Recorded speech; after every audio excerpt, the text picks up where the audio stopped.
Bonjour à toutes et tous. Alors, c'est un enregistrement qui est fait après l'enregistrement de l'épisode que vous allez écouter maintenant, qui est dédié au plot twist au cinéma. Euh, qui dit plot twist dit fin surprenante, et du coup, on a spoilé beaucoup de films. Donc, avant de commencer ce podcast, je souhaitais juste citer les films que nous avons cités et que nous avons spoilés, pour que si jamais vous ne les aviez pas vus et que vous n'avez pas envie d'être spoilé, vous pouvez voir les films concernés et regarder le podcast après pour pouvoir en profiter sans mauvaise surprise.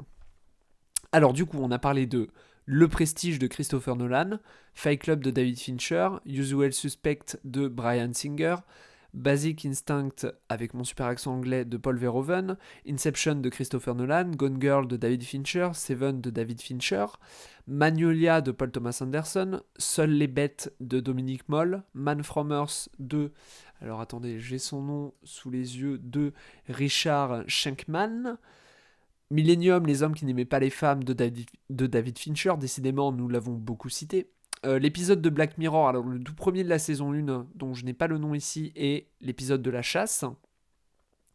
The Game de David Fincher, Zodiac de David Fincher, encore une fois, Shutter Island de Martin Scorsese, L'Armée des Douze Singes de Terry Gilliam, Sixième Sens de Shyamalan, Incassable de Shyamalan, Le Village de Shyamalan, Split de Shyamalan, Contagion de Steven Soderbergh, Memento de Christopher Nolan, Existence de David Cronenberg, Full Frontal de Steven Soderbergh, The Truman Show de Peter Weir, La Corde d'Alfred Hitchcock, Psycho ou Psychose d'Alfred Hitchcock, Chinatown de Roman Polanski et Blade Runner de Ridley Scott.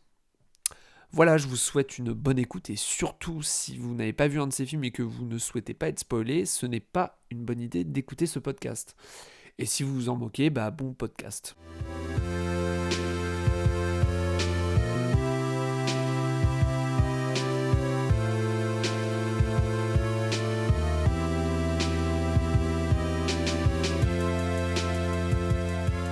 Eh bien, bonjour à toutes et tous et bienvenue dans ce nouvel épisode de Plot Screen qui sera consacré au plot twist aujourd'hui.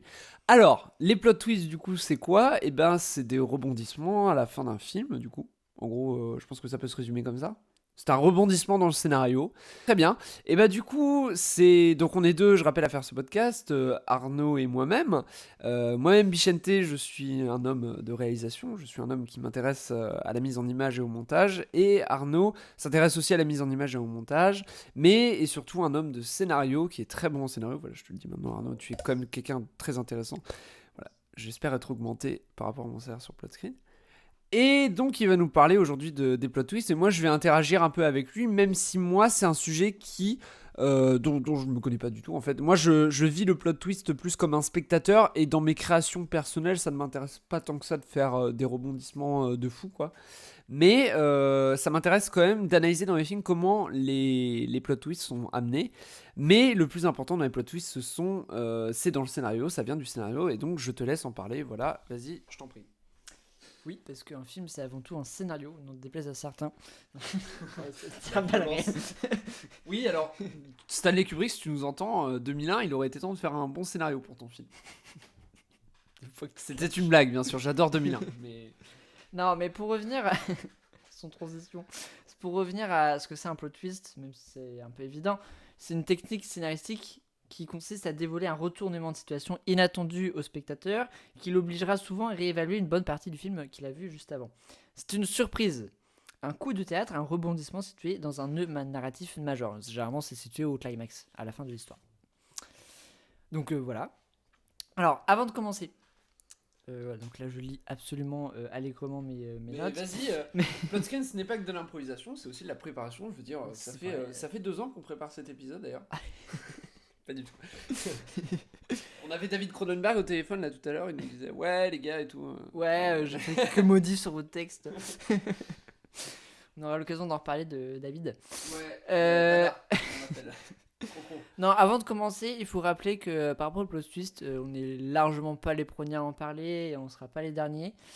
Il y a largement d'autres podcasts de vidéos et d'ouvrages qui en parlent beaucoup mieux que nous. En fait, nous, on n'est pas là forcément pour faire de la pédagogie, surtout en fait pour parler de notre ressenti par rapport à cette technique-là. On est plutôt là pour évoquer la pertinence de cette technique et l'effet que ça provoque sur nous, spectateurs. En quoi c'est utile ou non dans un film. Et donc je ne peux que vous conseiller d'aller lire des ouvrages sur le scénario et surtout l'excellent podcast de Baptiste Rambaud intitulé Comment ça raconter, dans lequel il fait un travail de fond sur de multiples procédés narratifs et notamment son épisode sur Premier Contact, donc intitulé Premier Contact, amorce et paiement. Voilà. Eh bien très bien, merci Augustin Trapenard. Et oui. Voilà, en fait le plot twist c'est un peu le pouvoir manipulateur du cinéma par excellence.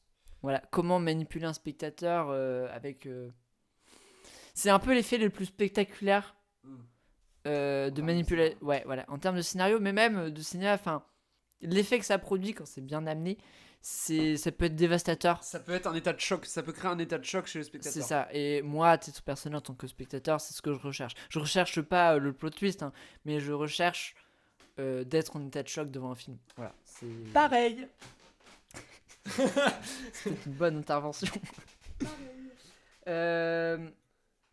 C'est le plot twist, si on veut revenir plus dans le fond, plus dans le scénario, c'est la rupture la plus forte possible entre l'attente qui a été créée tout du long du film et le résultat. C'est-à-dire que tout le long d'un film, si un plot twist est bien amené, on met des indices, on met des préparations, on caractérise le personnage d'une certaine manière, on met quelques éléments d'intrigue, quelques pistes, mais le spectateur ne veut pas voir ces éléments d'intrigue, ne veut pas voir ces indices, et au dernier moment, c'est révélé. Au dernier moment, en fait, ça se passe, je pense que vraiment, c'est quelque chose qui se passe dans l'inconscient du spectateur. C'est des rouages qui se mettent en place d'un coup. Voilà. C'est surtout que... Ouais, c'est le refoulé qui remonte. Ouais, merci Freud. Il est concentré sur d'autres choses en fait. Surtout le plot twist qui est intéressant, c'est de faire concentrer le spectateur sur d'autres choses, d'autres actions, d'autres événements, pour ensuite mieux le ramener à la réalité quand il y aura le plot twist. Moi, je parle vraiment comme ma vision de spectateur, c'est-à-dire que, je sais pas, on peut d'ores et déjà commencer à parler du peut-être le plus grand plot twist qui a traumatisé beaucoup de gens, celui de Seven. Enfin, je sais pas si c'est le plus grand, mais c'est un des plus connus en tout cas. Oui, c'est ça. Et c'est vrai qu'on est concentré sur d'autres choses en fait dans le film. Et c'est ça qui est... Ouais. Et pourtant, il est amené. Il est amené, mais avec des pas d'éléphant, quoi, quand même. Mais voilà. Mais on est concentré sur autre chose. Et c'est ça, tout l'art, c'est comme de la magie, en fait. C'est ça, oui, c'est exactement ça. C'est comme... Ouais. C'est... La magie, c'est que... On ne veut pas voir, notre attention est focalisée sur autre chose. Et le tour, il est en train de se faire sous nos yeux, mais on ne veut pas le voir. Et c'est même pas qu'il est caché volontairement, c'est que nous, le spectateur, nous ne voulons pas le voir. Et ça veut dire beaucoup de choses en termes de... Sur nous-mêmes, plus que... En fait, généralement, la révélation d'un plot twist, elle est aussi violente pour le spectateur que pour les personnages. Et en fait, cette mise en relation... Je pense que c'est la mise en relation la plus puissante entre un personnage et un spectateur. Et le personnage, enfin le spectateur vraiment peut s'identifier au personnage à fond. Juste pour pousser de la métaphore de la magie un peu plus loin, c'est juste que quand on observe un tour de magie et qu'on cherche à trouver le tour, enfin le trick, c'est un peu le secret du tour. Quand on arrive à le trouver, bah en fait il n'y a plus aucun intérêt, on est déçu quoi en tant que spectateur. C'est un peu le prestige comme le film de Christopher Nolan. Mais ça veut dire que le magicien entre guillemets a mal fait son taf quoi. Ça veut dire qu'il a mal caché quelque chose ou tu vois. Oui, après c'est toujours on en parlera un peu plus tard, mais c'est toujours aussi intéressant au deuxième visionnage. Effectivement, si on capte le tour, on capte comment marche le tour avant qu'il soit révélé, c'est pas bon, ça c'est sûr. Mais au deuxième visionnage, quand on a compris, c'est toujours intéressant de voir comment c'est fabriqué. Mais ce qui est important avec le plot twist, c'est toujours le premier visionnage, quoi. Absolument. Ça claque. Je trouve que les meilleurs plot twists sont ceux qui ont un effet qui sera différent au deuxième visionnage, mais qui ne laisseront pas juste comme quelque chose de purement mécanique. Ouais, mais c'est unique. Alors, on aura des exemples la pour schizophrénie Tyler Durden. Alors voilà, je le dis tout de suite, oui, mais voilà, je ne sais pas le nom du film pour qu'on soit pas obligé de le citer, tu vois. Mais la schizophrénie Tyler Durden, tu vois, genre c'est vécu vraiment comme un état de choc. Enfin, Moi, je connais peu de gens qui l'ont anticipé. Ma cousine l'avait anticipé dès le début. Mm. Mais moi, je ne l'avais pas anticipé. Et j'avais été choqué, vraiment. Mm. Ça m'avait fait limite mal. J'avais l'impression on m'avait vraiment pris pour un gros con, quoi. Oui. Bah, est-ce vrai ou pas commentez. Vicente est-il un gros con, en fait? Ok, très bien. C'est le Un silence. gros vent. Non, en fait, un plot twist, je vais faire une comparaison assez simple, mais il y a le bon plot twist et le mauvais plot twist, comme il y a le bon chasseur et le mauvais chasseur. Je dirais qu'un bon plot twist et un plot twist doit être préparé. C'est le film doit répondre à un effet entonnoir, un effet tunnel qui ne peut déboucher logiquement que sur cette révélation finale et pas une autre. C'est-à-dire qu'un plot twist, c'est quelque chose d'inéluctable. C'est un peu... alors, on n'est pas forcément obligé de parler de destin, mais c'est un peu la marche implacable du film qui ne va que vers cette solution-là. Mais souvent, le personnage est dans le déni par rapport à cette révélation-là, mais ce qui est sûr, c'est que le spectateur, tout le temps, il est dans le déni. Il ne veut pas voir. Et ce n'est pas qu'un plot twist ne doit pas être anticipable. C'est juste que, comme je l'ai dit, le spectateur, il a tous les éléments sous les yeux, mais il ne veut pas inconsciemment croire en la révélation finale. Un bon plot twist doit par contre pouvoir être anticipé au second visionnage du film. C'est-à-dire que... C'est que notre avis. Hein, c'est notre avis. C'est-à-dire que là, on parle un peu des films comme Agatha Christie ou un film assez récent, À couteau tiré, où là, il y a un plot twist final, mais le truc, c'est que ça ne peut pas être anticipé. Même au second visionnage, il n'y a aucun indice qui permet d'anticiper, qui permet de comprendre qu'il y a une révélation à la fin. C'est-à-dire... Alors, là, je suis pas d'accord. C'est-à-dire que... Alors, c'est à titre personnel, encore une fois. Non, mais c'est parce que c'est juste, je me permets, c'est le genre d'Agatha Christie. Le but, c'est pas forcément de foutre des indices, c'est le genre qui veut ça. Oui, ou de Zit, oui, mais tu vois. Mais c'est pas parce que le genre veut ça que... en fait, là, on est dans la Oui, dimension... mais t'es plus dans le genre, du coup, si tu le fais pas. Tu vois, c'est les rituels, c'est juste, oui. C'est à part, tu vois. Bah, moi, j'aime pas ce genre-là, voilà. Bah voilà, je Je l'aime dis- pas, mais voilà, je moi non dis. plus, tu vois, ça me fait chier. Ouais. Mais c'est pas pareil qu'un vrai plot twist de cinéma. Parce que c'est pas cinématographique, du coup. Oui, mais c'est un plot twist quand même, parce qu'il y a un rebondissement final. Sauf que c'est un mystère. Ouais, mais- C'est-à-dire que pendant tout le film, le personnage, il sait quelque chose que nous, spectateurs, nous ne savons pas. Non, mais ce que je veux dire, c'est que c'est le genre Et- qui veut ça. Et en fait, à c'est la le fin... genre, tu oui, vois. bien sûr, mais à la fin... C'est le genre, tu entends? Oui, mais en fait, ce que je veux expliquer, c'est qu'on n'est pas impliqué émotionnellement. C'est-à-dire que... Mais c'est le... quand on a la révélation finale, ça nous perturbe pas. On se dit, ouais, ok, il y a cette révélation finale, mais ça aurait pu être autre chose. Là, je tirais à balles réelles. Je vais parler de Usual Suspect. Je l'ai pas vu. Alors, Tu l'as pas vu, mais Kaiser Soze. alors c'est un film hyper divertissant, hyper. Effectivement, la révélation finale, on fait waouh. Enfin, alors je spoil, hein, mais on se fait waouh, incroyable. En fait, Kaiser Soze, c'est le mec qui est interrogé depuis le début. C'était un peu le mec loser de la bande, sauf qu'il cachait bien son jeu. Sauf qu'en fait, est-ce que c'est vraiment anticipable? Parce que le seul élément qui est expliqué à la fin, c'est que le gars, depuis le début, il observait le mur derrière le policier. Il disait, il utilisait les mêmes noms qu'il y avait sur le mur derrière, les mêmes images. Il s'inventait une histoire tout seul. Sauf qu'en fait, c'est pas anticipable. Et on se dit, waouh, les apparences sont trompeuses, entre guillemets. Sauf que au-delà de ça, dans l'histoire qu'il raconte, il n'y a rien qui est véritablement préparé. C'est-à-dire que on nous explique à la fin quel est le tour de magie. Ok, on nous explique tout. C'est crédible. Ok.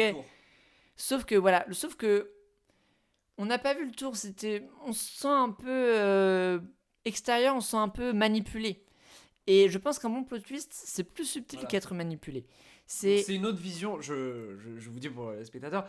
C'est une autre les auditeurs pardon, c'est une autre vision du plot twist, c'est-à-dire que il y a les plot twists que toi tu aimes et il y a ces plot twists. Oui, bien sûr. Moi je comprends qu'on précise, puisse aimer, et surtout ce film en particulier.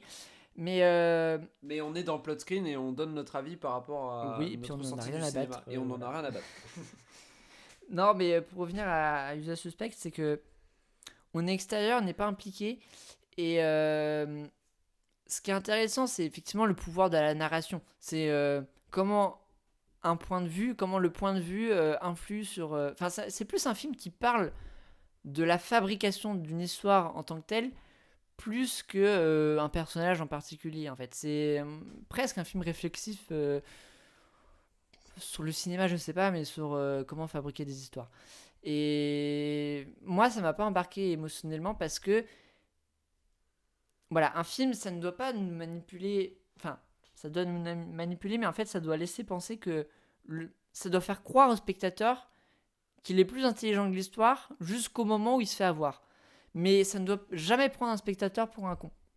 Enfin, je caricature, hein, mais ça ne doit jamais dire. C'est le principe d'un mystère, ça ne doit jamais faire dire qu'un personnage en sait plus sur que le spectateur, mais qui veut pas le dire parce que voilà, je maintiens un peu le mystère, je vous dis pas tout de suite parce que sinon le film il est pas intéressant. Et en fait, ça rend le spectateur complètement étranger au film. Voilà, c'est un peu mon avis. Donc ouais, il y a pareil pour Un couteau tiré, il y a pareil pour d'autres films comme Basic Instinct par exemple. Alors c'est un petit plot twist qui est complètement gratuit, je trouve. Alors c'est encore une fois c'est un point de vue personnel. Alors on n'aime pas ce film, je crois que t'aimes pas ce film toi. Non, j'aime pas le film. Alors Paul Verhoeven, si tu entends ce podcast, je t'aime. Black Book est un chef-d'œuvre, Starship Troopers est un chef-d'œuvre, mais Basic Instinct, mais qu'est-ce que t'as foutu? Ouais, vraiment, ce film, bon. Non, mais on va pas s'étaler sur tout le film en lui-même, mais sur la fin.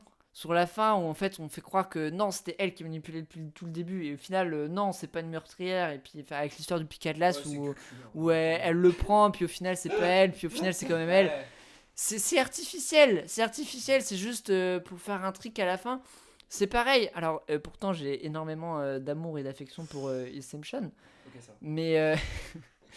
Je pensais que tu allais parler sur les biens, mais là, tu parles sur Christophe. Ouais, Christophe, pareil, je t'aime. Mais à la fin d'Inception, avec la toupie, la question de savoir est-ce que c'est gratuit ou pas. Et finalement, je pense que c'est un peu gratuit. C'est puissant, c'est hyper puissant. C'est captivant. Laisser une fin ouverte, c'est toujours. C'est dangereux en fait de laisser une fin ouverte.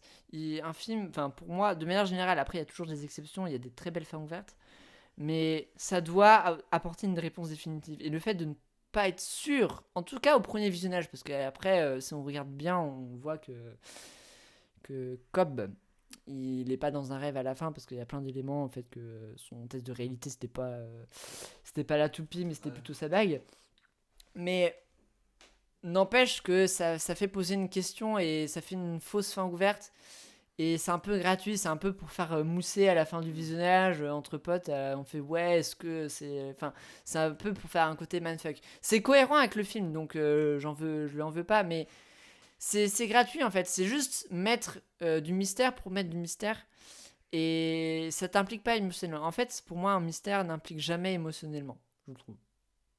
Voilà. Donc là, pour l'instant, on a parlé que de films dont je trouve qu'il y a des défauts par rapport au plot twist. J'ai parlé d'aucun film que je kiffais vraiment. Mais c'est vrai que mais en tant que spectateur, je trouve que c'est rare. Alors, je te prends le micro. oui, C'est rare le plot twist qui est vraiment réussi et où t'es vraiment sur le cul. Moi, je l'ai vécu très peu de fois en tant que spectateur. Je l'ai vécu sur Fight Club quand j'étais au collège. Bon, comme tout le monde, je pense, mais pareil, ça m'a claqué. J'ai vécu ça sur Seven. J'ai vécu ça sur Gone Girl. Donc en fait, l'intégralité du boulot de Fincher. Mais putain, Gone Girl. Franchement, il y a plein de gens qui l'anticipaient, le plot twist du milieu avec le fait qu'elle soit barrée toute seule. alors, En c'est fait. très intéressant que le plot twist soit au milieu. Ouais, c'est ça. Mais ça, en fait, ça ça m'a c'est tellement hyper foutu puissant sur le parce que cul, quoi. généralement les plot twists ils sont en fin de film. Mais en fait, t'en as aussi à la fin dans Gone Girl. Oui, t'en as aussi à la fin, mais je veux dire, le majeur, Ouais. celui dont on se souvient le plus, c'est il est au milieu, quand on se rend compte qu'on est sûr que c'est pas lui qui est le coupable et Ouais. qu'il est la victime depuis le début. C'est hyper intéressant parce que, encore une fois, c'est des notions de dramaturgie, mais au début, on est dans un. Enfin, on a un effet de surprise, c'est-à-dire qu'on a un bam, rebondissement. Au début, on n'était pas sûr si le personnage était coupable ou pas. On avait un mystère. En fait, c'est une sorte de mystère parce que lui, le personnage, il sait qu'il est innocent. Sauf que nous, spectateurs, nous ne sommes pas sûrs. Ouais. Un peu comme dans Sauf- Jusqu'à la garde. C'est vrai, oui, exactement. Ouais. En fait, le fait qu'on ait cette révélation-là, ça nous permet d'avoir une ironie dramatique. Alors, qu'est-ce qu'une ironie dramatique? Une ironie dramatique, c'est le fait que nous, spectateurs, savons une information de plus que le personnage. Typiquement, l'exemple que prenait Hitchcock, c'était la bombe sous la table. C'est-à-dire, il y a deux De quoi, personnages tu peux répéter? qu'Hitchcock prenait quand il discutait avec Truffaut. Il disait que, Ah, en oui. fait, c'est un exemple, c'est deux personnes qui. Bon, Ah oui, c'est sur hyper Hitchcock. connu, ça se trouve, vous l'avez Super déjà, bouquin. vous l'avez déjà entendu des milliers de fois. Mais c'est deux personnes qui discutent autour d'une table. Voilà, c'est une discussion complètement plate, on s'en fout. Sauf que on apprend que dessous la table, il y a une bombe. Les deux personnages l'ignorent, le spectateur le sait. Là, tout de suite, on a une tension, on a un suspect. On se dit, mais oui, mais il faut vite qu'il se barre avant que la bombe explose. Bon, bref, on a de l'enjeu. Et dans Gone Girl, en fait, le fait d'avoir cette révélation au milieu du film permet de créer un énorme enjeu. De créer un enjeu, de se dire, est-ce que le personnage interprété par... Rosamund Pike. Non, le mec. J'allais dire Orson Welles, mais pas du tout. Ben Affleck. Par Ben Affleck. J'allais dire vraiment Orson Welles. Orson Welles, c'est C'est Rosamund encore Pike. pire. Mec. Bon, bref. Bref, Non, non. par Ben Affleck, en fait, on se dit, est-ce qu'il va réussir à déjouer les plans machiavéliques de Rosamund Pike à temps? Juste, j'aimerais parler un peu réalisation Vas-y, pour Gone vas-y, Girl. vas-y, Ce qui est intéressant dans le plot twist, c'est qu'il est extrêmement sec. C'est très Oui. violent et ça Ça paraît arrive comme d'un quelque coup. chose d'hyper anodin, en fait, Ouais, c'est ça. Et en fait, dans la réalisation. on change tout de suite de procédé narratif, c'est-à-dire que tout de suite on a une voix off où elle explique. Et là, en fait, il n'y a pas de fioriture, c'est-à-dire qu'on explique tout de suite au spectateur qu'est-ce qu'elle a fait, comment elle s'est barrée, comment elle a mis une perruque, comment elle s'est fait une fausse bosse au visage, un faux bleu. Et ouais, la réalisation elle change complètement de rythme à partir du plot twist et ça le rend encore plus impressionnant à l'écran. Voilà. Absolument. Et un des genres les plus privilégiés pour faire des plot twists, c'est le thriller, et surtout le thriller psychologique. Excellente chanson de Michael Jackson. Thriller, oui. Ouais. J'allais dire psychologique, mais non, c'est Pas thriller. tellement. Oh, putain. Pourquoi? Parce qu'en fait, c'est un genre qui joue avec la perte de repères. C'est un personnage qui se... Généralement, un thriller psychologique, c'est des personnages qui se questionnent sur leur identité, sur la nature de la réalité qui les entoure. Et le but du jeu, pour que le personnage, que le spectateur s'identifie au personnage, on va faire perdre des repères au spectateur aussi.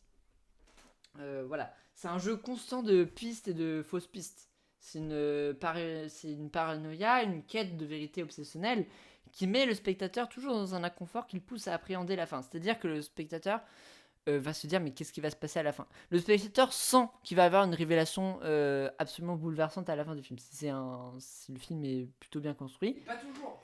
Mais il sent qu'il va y avoir quelque chose qui va se passer à la fin. Il ne sait pas quoi. Et il ne veut pas savoir quoi. Alors pas toujours, il y a des plot twists qui sont incongrus dont on s'attend pas aussi. Oui. Oui. Je sens de quoi tu vas parler. De quoi? Tu vas parler de grenouilles. Oui, en vrai oui. Oui, en plus. Oui, en vrai, bah... Mais attends, nous en parlerons après. Bah, pas mais- forcément des grenouilles en elles-mêmes, mais... Oui, non, pas forcément les grenouilles. Plus d'attouchement sexuel, du coup. Oui, c'est vrai, j'ai oublié ça. Mais, Non, mais pour revenir au thriller psychologique, c'est que voilà, ça met le spectateur dans un inconfort qui le pousse à appréhender la fin, à vouloir enfin comprendre où le film l'emmène. C'est-à-dire que le spectateur, comme le personnage, il se fait emmener par le film. Il n'est pas maître, il subit le film de bout en bout. Et le fait qu'on ne contrôle pas quelque chose, c'est quelque chose qui nous met forcément dans l'inconfort. Et on a envie, et en même temps on appréhende la révélation finale qui va nous délivrer de tout ça. Et en fait, le spectateur, voilà, il est soumis à un flot d'images, il est incapable de les interpréter en profondeur, dans leur sous-texte, tellement il est absorbé par la surface de l'intrigue. Pourtant, tout est déjà là. C'est-à-dire qu'il y a déjà tous les indices qui ont été mis en place, sauf que le spectateur, il est tellement embrouillé par l'intrigue, par la complexité des rebondissements, qu'il ne voit pas ces sous-textes. Et si on prend l'exemple de Seven un peu plus en détail, voilà, l'intrigue, il est centré sur le fait que nous, spectateurs, et les personnages aussi, veulent choper le meurtrier avant qu'il fasse cette meurtre, parce que clairement, on sait très rapidement que le meurtrier, voilà, il fait quelque chose de... Enfin, c'est un peu un délire mystique où il veut faire 7 meurtres pour les 7 péchés capitaux. Sauf qu'en fait, on n'anticipe pas le 7e meurtre. Et en fait, en soi, c'est presque pas anticipable que ce soit la tête de la femme de Mills, de l'inspecteur Mills à la fin. Sauf que ce qui est sûr, c'est que Mills, on pose des questions. Tout le film pose une question à Mills. Il dit à l'inspecteur Mills que c'est qu'il a été caractérisé en fait pendant tout le film comme quelqu'un d'impulsif, quelqu'un qui ne comprend pas les délires de serial killer, tu vois. Qui est quelqu'un qui n'a pas de recul sur ce qu'il est en train de vivre, quelqu'un qui est complètement focalisé sur ces histoires de meurtre et qui comment dire, qui n'est pas préparé aux affres de la folie humaine, qui est enfin, qui ne comprend pas, les vicissitudes de la société. Et ça pose une question, ça pose la question à la fin du film. En fait, on donne des portes de sortie à ce personnage-là pour que enfin il prenne du recul sur tout ça, que il soit plus sage. C'est en fait c'est un film sur la sagesse, hein, clairement. Et Oui, avec Somerset. avec Somerset qui est vieux, voilà, qui a un vieux sage. archétype du sage. Et en fait, on a un personnage donc joué par Brad Pitt qui est complètement ouais, impulsif, immature, instable. Et la révélation finale, en fait, c'est la plus grosse épreuve qu'il puisse vivre, la plus grosse épreuve de sa tentative de transformation en quelqu'un de plus mesuré. Et clairement, ce personnage-là n'a pas su prendre ce chemin-là. Et c'est ça, il n'était pas prêt. Et le spectateur aussi n'était pas prêt. C'est ça qui est bouleversant. C'est que le spectateur ni le personnage n'était prêt à subir ce choc-là. Alors que si l'inspecteur Mills aurait été prêt, alors ça aurait été bouleversant pour lui, forcément c'est sa femme, enfin je veux dire, il n'y a aucun souci. Mais, mais, mais clairement il n'était pas prêt, c'était l'épreuve finale qui était censée le faire le changer, le faire grandir. Et tout le film a démontré qu'il était incapable de prendre ce chemin de la sagesse. Et la révélation finale est le point d'orgue, le fait que il ne changera pas. Et ce personnage a été détruit parce que il n'a jamais su prendre du recul. Voilà. Alors, C'est une explication très psychologique, mais en fait, ce que je veux dire par là, c'est que ça percute avec l'histoire du spectateur qui, lui non plus, n'a pas su prendre du recul par rapport à l'histoire. J'aimerais parler de mes plot twists préférés. C'est lorsque, en fait, tout un film, on ne sait pas si c'est réel ou pas, et à la fin, on se rend compte que c'est un rêve depuis le début. Vas-y. C'était une blague. Oui, du coup, pour parler de Magnolia, vite fait, c'est un plot twist. Moi, je veux t'apporter de la nuance dans tes plot twists, genre des plot twists un peu différents. Oui, vas-y. Genre, par exemple, dans Magnolia, tu sais, avec. Alors, j'ai oublié son nom, la fille du présentateur télé.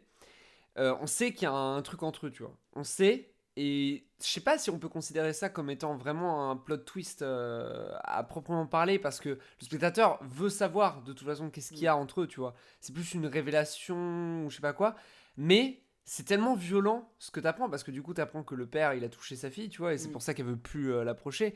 Mais ça fait un peu le choc d'un plot twist. Bah, en fait, dans la fin de beaucoup de films en règle générale, il y a toujours des rebondissements, il y a toujours des. Oui, là, je dis de la merde en fait. Non, mais c'est vrai, en fait, le plot twist, finalement, c'est un rebondissement qu'il peut y avoir dans la fin de quasiment. Ouais, pas tous les films, non, largement pas, mais dans la fin de beaucoup de films. Sauf qu'en fait, c'est vraiment l'expression la plus. Quand on parle de plot twist, on parle de quelque chose qui vraiment nous bouleverse, qui bouleverse le spectateur en termes d'émotion, en fait. Et voilà, c'est une frontière que chacun peut définir. Et mais il peut y avoir des rebondissements qui sont puissants, mais qui sont pas forcément des plot twists, parce que le film n'a pas forcément été conçu par rapport à cette révélation finale. C'est-à-dire que cette révélation, dans une révélation finale, pas lambda, enfin, qui peut être très, très qualitative, hein, mais le film n'est pas forcément conçu que pour cette fin. Et alors que quand on parle de plot twist, c'est que le film a été construit uniquement pour cette fin. Alors, faut faire attention parce qu'il faut pas que ça soit mécanique en fait. Il y a des films qui sont clairement, c'est genre histoire de se la péter pour dire ouais, on vous a embobiné tout du long. Quand tu viens pitcher le truc au producteur et tu dis et en fait à la fin et bah depuis Ouais, le début, en c'était fait, ça, quoi. depuis le début. Et ça, c'est pas bon parce que pour moi, le plot twist doit servir le fond. Ça doit quelque chose qui. Ce que je disais tout à l'heure, c'est quelque chose qui est refoulé dans l'inconscient du spectateur tout du long, qui ne veut pas voir, et à la fin, ça surgisse d'un coup. Et un bon plot twist, c'est un plot twist où tu comprends en même temps où a voulu en venir le scénariste ou le réalisateur, où a voulu en venir le film, en fait. Voilà. Tu parleras de Shutter Island après. Et bah oui, je te prends juste je le parlerai micro, après, ouais. c'est vraiment l'exemple le plus Parce que frappant Shutter pour moi, en Island, tout c'est cas. vrai que c'est intéressant ce que t'en À dis. titre personnel, moi j'aimerais parler d'un film rapidos du nom de Seules les bêtes, qui est passé un peu inaperçu en France l'année dernière, de Dominique Moll, celui qui avait réalisé Harry, un ami qui vous veut du bien. Et en fait, ce qui est vachement intéressant avec ce film, c'est que c'est construit comme un film qu'on appelle les films puzzle, c'est-à-dire où le spectateur, au début, il est en mode, qu'est-ce que c'est que ce bordel que je suis en train de voir à l'écran, et plus le film avance, plus il comprend les tenants et aboutissants de l'histoire, plus il comprend pourquoi tel personnage réagissait comme ça au début, etc. Donc on va avoir les scènes répétées plusieurs fois, mais sous différents angles, par exemple. Et en fait, tout le film est construit sur l'attente du prochain plot twist. C'est-à-dire, qu'est-ce que va être la révélation d'après, tu vois. Et à la fin, impossible de résumer le film parce que c'est un immense bordel, mais à la toute fin, le film fait un truc que d'habitude je n'aime pas, mais que là j'ai adoré parce que, en fait, il y a un tout dernier plot twist à la fin, un peu à la Inception, mais là c'est carrément cohérent. J'aimerais bien pouvoir expliquer, mais malheureusement c'est un bordel immense ce film. Mais en gros, t'as un trou que le réalisateur avait laissé, que personne ne pouvait anticiper qui serait comblé, et en fait il est comblé à la fin, et ça te fout en état de choc à la dernière image. Tu sais, ce plot twist, en fait ce qui est fort, moi ce que j'aime, c'est ce plot twist de la dernière image où ça te laisse sur le cul jusqu'au générique, tu vois. Et bon, au-delà de l'expérience, on va dire, en tant que spectateur, ça sert l'histoire. Ah, ça me frustre. Ce film, c'est un bijou, vraiment, si vous pouvez le voir, regardez. Ouais, non, mais il y a des plot twists partout dans ce film, en fait. T'as des révélations partout. Enfin, en fait, c'est comme le style du film à puzzle, en fait. T'as Identity aussi, qui était comme ça, un peu, où en fait, chaque séquence, tu comprends rien, et plus ça va, plus tu commences à comprendre. Ouais. Mais c'est vrai que, voilà, c'était fort. Et pareil, j'aimais bien le plot twist de Man from Earth. Alors, il est frustrant. J'aurais aimé qu'il soit pas là, mais j'avais bien aimé la façon dont il était introduit scénaristiquement. Voilà, c'est tout. Mais effectivement, pour celles et ceux qui ont pu voir Man from Earth, l'histoire c'est que c'est un gars. C'est un film qui est tourné avec très peu de budget. C'est génial en termes de réalisation. C'est filmé comme une sitcom à moitié. Enfin, c'est trop bizarre. Et ça a été filmé avec 20 000 dollars, tu vois, un truc dans le genre. Et en fait, c'est un mec, c'est un prof d'une université, ça fait 14 ans qu'il est dans l'université, et il convoque ses collègues pour un dernier repas parce qu'il se barre, il change d'état, c'est aux États-Unis, il change d'état, il change de fac. Et en fait, ce soir-là, il arrive et il dit, bah écoutez, en fait, moi, je suis là depuis la préhistoire, genre j'ai vu toutes les... Je suis immortel. Et en fait, là s'engage une conversation entre tous les amis de la fac, enfin tous les profs de fac, où il va y avoir les rationnels qui disent mais c'est pas possible, t'es pas immortel, arrête de te foutre de ma gueule, je vais te péter la gueule, et ceux qui y croient. Et en fait, le mec il dit bah moi j'ai connu, je sais pas, je dis n'importe quoi, les Vikings, j'ai connu Jésus, tu vois, c'était mon pote, on fumait la chicha ensemble à Bethléem. Ah oui, voilà, oui, alors oui, sous-entend que c'est lui Jésus. Bon bah il fumait la chicha tout seul du coup. Et ouais, il a connu les invasions guerrières, il a connu la Seconde Guerre mondiale, il a fait toutes les guerres. Et en fait, le mec est immortel. Et en fait, s'il change de ville, du coup, c'est pour pas qu'on se rende compte qu'il est immortel. Ce qui est logique, du coup. Et en fait, tout le film, on se dit, mais ça se trouve, c'est du gros blablatage et il est pas du tout immortel. Mais t'as un doute parce que ce qu'il dit, c'est étonnamment précis. Ou alors, soit c'est le plus gros tchatcheur de France, enfin des États-Unis, du coup. Mais et en fait, à la fin, on se rend compte que c'était vraiment un mec enfin, vraiment immortel. Et bon. On trouve ça dommage, nous, mais je trouvais la fonction scénaristique assez intéressante. Et bah pour le coup, ça fait partie des rares exceptions où j'aurais préféré avoir une fin ouverte. Ouais, c'est-à-dire où j'aurais préféré que le film ne réponde pas à la question. Ouais. Alors beaucoup pourraient dire que c'est aussi frustrant de ne pas avoir la réponse. Oui, mais c'est bien aussi. Mais du coup là, ça fait partie du genre de film où t'as été sur le cul et tu réfléchis toute ta vie. Et où ça passe, ça pose la question. de qu'est-ce que le vrai, qu'est-ce que le vraisemblable, qu'est-ce qui appartient à la réalité, qu'est-ce qui appartient à la fiction. Et le fait de ne pas avoir la réponse à la fin, je trouve que c'est, pour le coup, ça fait partie des rares fois où ce serait plus intéressant que d'avoir la réponse, parce que au final, ça aurait pu être l'autre réponse. Ça aurait pu être le fait que c'est un chat depuis le début, quoi. Et ça, ce serait revenu au même. Alors, Voilà. je vais parler d'un dernier truc et après je te laisse Shutter. Vas-y. Shutter, genre c'est mon pote, Shutter Island. Juste pour parler un peu de réalisation avec l'annonce. Alors du coup, ouais, comme Arnaud, tu l'as dit, le plot twist, forcément, c'est de la préparation, sinon ça fonctionne pas, ou alors faut être un génie. Mais faut très clairement avoir écrit un film incroyable. Mais un plot twist, ça se prépare. Alors dans un premier temps, forcément, ça se prépare au scénario, mais ça va se préparer aussi dans la réalisation. C'est-à-dire qu'il faut pas une réalisation qui soit trop boursouflée, où on va éviter de faire des gros fusils de Tchekhov à l'écran en gros plan. Il faut que Faut jamais que ça soit téléphoné. c'est ça, il faut que les indices à l'écran en termes de réalisation ne soient jamais mis en avant, mais il faut qu'ils soient à l'écran. Donc ça va être un défi pour le cinéaste, c'est-à-dire comment faire entrer une information dans la tête des spectateurs dont il va se souvenir visuellement pour le ramener à la fin du plot twist, tout en restant discret et en n'éveillant pas les soupçons. Donc c'est un peu l'enjeu qui est énorme pour un réalisateur, et là où beaucoup se foirent en fait. Enfin, moi j'ai vu beaucoup de films où les plot twists étaient très mauvais parce qu'il y avait tout était trop boursouflé. C'est une question de dosage. C'est ça. Soit c'est trop subtil, donc du coup on peut pas comprendre même C'est a ça. posteriori. C'est ça. Soit c'est trop gros, c'est trop.